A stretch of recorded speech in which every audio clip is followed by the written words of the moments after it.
the 9th day, they did a test where they shot like radioactive like liquid through your veins or something. I don't really know, but they do like basically a body scan, and it'll be glowing everywhere where the liquid has circulated to. They did that test to see if her body was still functioning normally, and it wasn't. What happened is the blood in her body was circulating fine until it got to her around her neck, and then it stopped and no blood was circulating up to her head.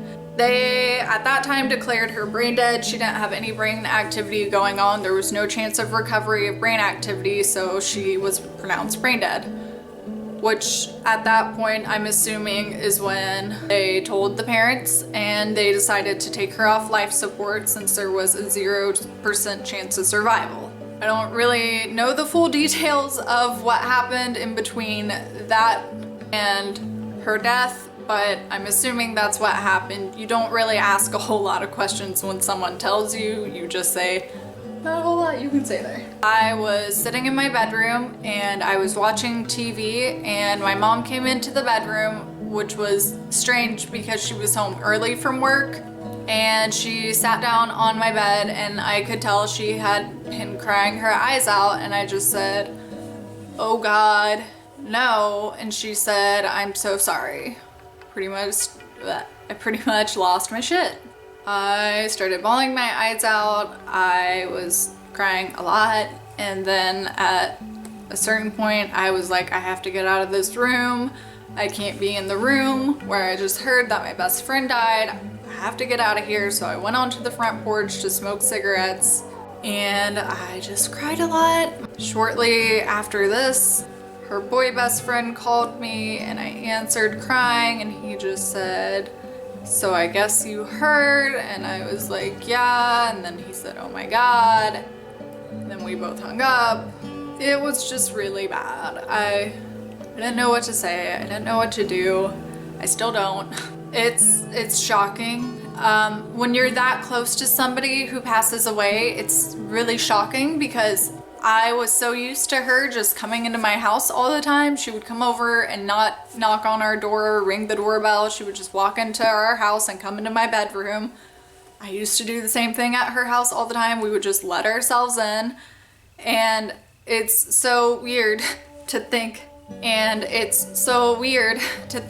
that they're not just gonna walk through your door in any second and be like, joke's on you. I'm not dead. Death is never something you will see coming. Death is not a thing where you're like, oh yeah, I felt like that person was gonna die randomly. That's not how that is at all. I very recently had 2 friends pass away in car accidents within the time span of 6 months, and I will miss them both very dearly, and it's just one of those things that you don't expect. If I'm laughing or smiling a lot, it's because that's what I do to not cry a lot of the times. So I'm sorry if that seems inappropriate, but it's not because this is funny at all. Death is not something you will ever expect. It's so crazy. It's so crazy. I seriously, I can't believe that. I can't believe any of them died. I can't believe that. They decided to have an open casket funeral for her. She was an organ donor, which is why I feel so strongly and so passionately about organ donation, is because whenever my best friend lost her life, 7 people's best friends got a new life. And that's really cool. That's something I just like, that's so important to me. That is such an important part of this story, that her life saved 7 other people's lives. Those were 7 other best friends to somebody out there in the world, and I could not be more grateful for all the people in the world who decide to do organ donation or bone marrow donation. I think those 2 things are very, very important, because if all she needed was a kidney transplant and didn't make it because she didn't get a kidney transplant and could have, I would just lose my mind, because there is more than enough organs out there to keep people going. So I just do not see a point in keeping your organs after you're dead. I'm sorry, I don't. Y'all can cut me open, you can have my skin, I don't care, you can take it all. They had what's called, I think it's a wake before the funeral.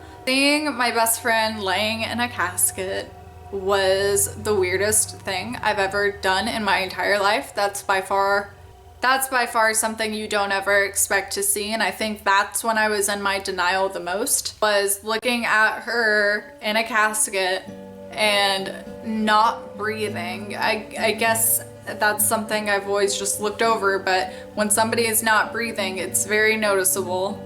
That's when it seemed like a joke the most to me, and I hate to use the term joke because it was so far from that, but it really did feel like in that time she was gonna jump up out of the casket and scare me because she can't be dead. Surely she can't be dead. That's crazy because that's her body and she's literally right there. She can't be dead. I was a little less afraid of everything after I saw my best friend in a casket, because that by far is the scariest thing you could ever see in your life.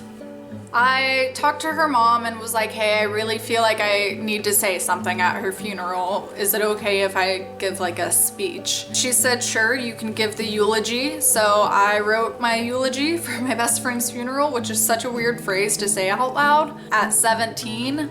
I'm up there giving my speech and everything was going as good as it could, I guess.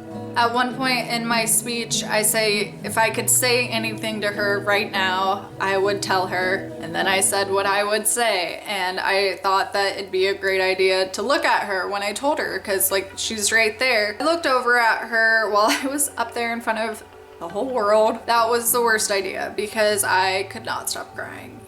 That's when it really hit me, like, this is real. This is so real. She's dead. She's gone. She is dead. Not using the phrase dead isn't gonna make her not dead. She is dead. That's so crazy because for some reason whenever she died, it felt so weird to tell people she died. It seemed so harsh and abrupt. It seems much kinder to say she passed away or she's no longer with us. It just seems so harsh to say she died, but that's the truth of it. She died. I thought I would never get myself back together after that. I finished the speech and walked back to my chair and I had never even thought about some of the things that you want a best friend for until she passed away. Till this second she actually passed away, I had never considered her being in my wedding. But the second she died, I was like, she's not gonna be able to be a bridesmaid at my wedding. Like, she's not gonna be my maid of honor. Oh my God.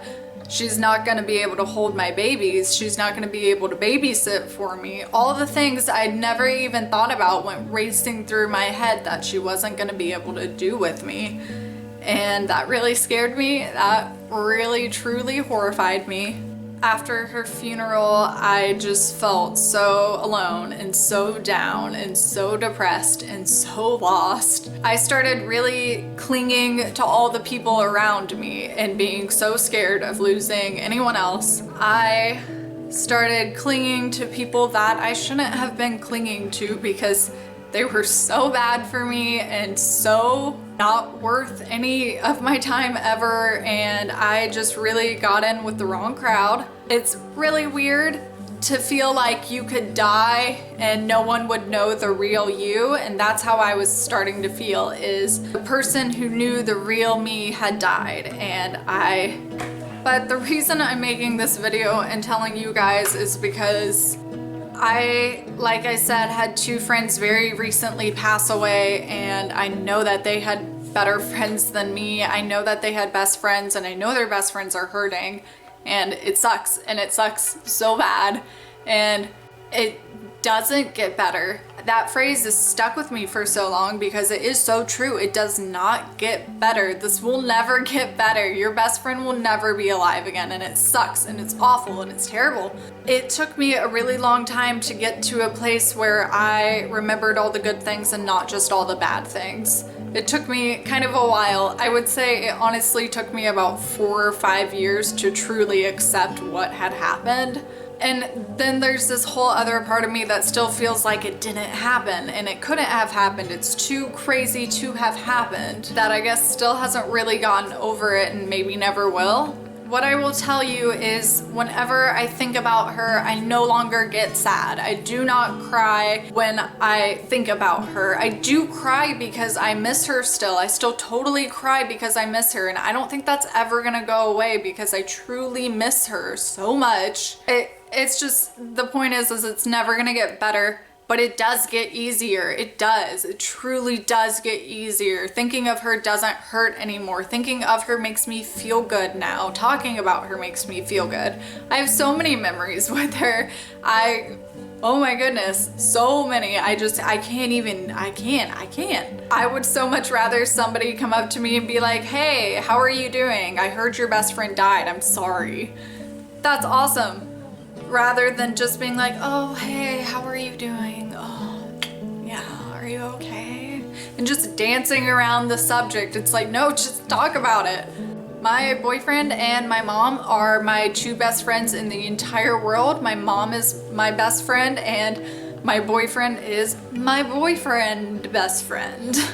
I could not be more grateful for the both of them. My boyfriend never got to meet her, which sucks. I hate that she never got to meet him because, you're never gonna be fully over someone dying, and please don't ever expect yourself to be. That's not realistic. Getting over someone's death is never something you're gonna get over. You're just not. That's not real. You don't just get over someone dying, but it will get easier for you. If you've made it this far and you've watched this whole video, thank you so much for letting me just sit here and kind of outpour my emotions. I'm sure I forgot 6,000 million details that I put in the video I made before this, but I hope that this never happens to any of you. If it has happened to you, I am truly from the bottom of my heart sorry. I hope that one day when you think about whoever you've lost, you don't feel sad and you don't feel hurt. You feel happy because you got to know them at all. If you guys have literally any questions, I will answer them. Put them down below for me. I try and get back to everyone because let's be real, I have the time. And you will be able to laugh one day, you'll be able to move on from this, but not get over this. No one is expecting you to get over it.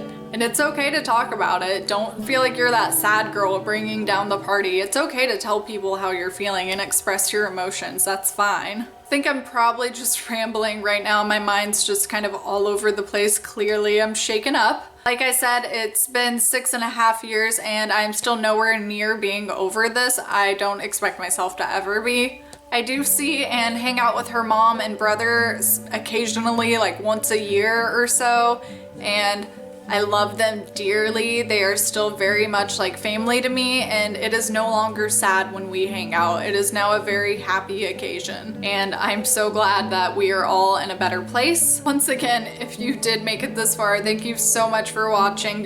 Y'all's support means the world of me.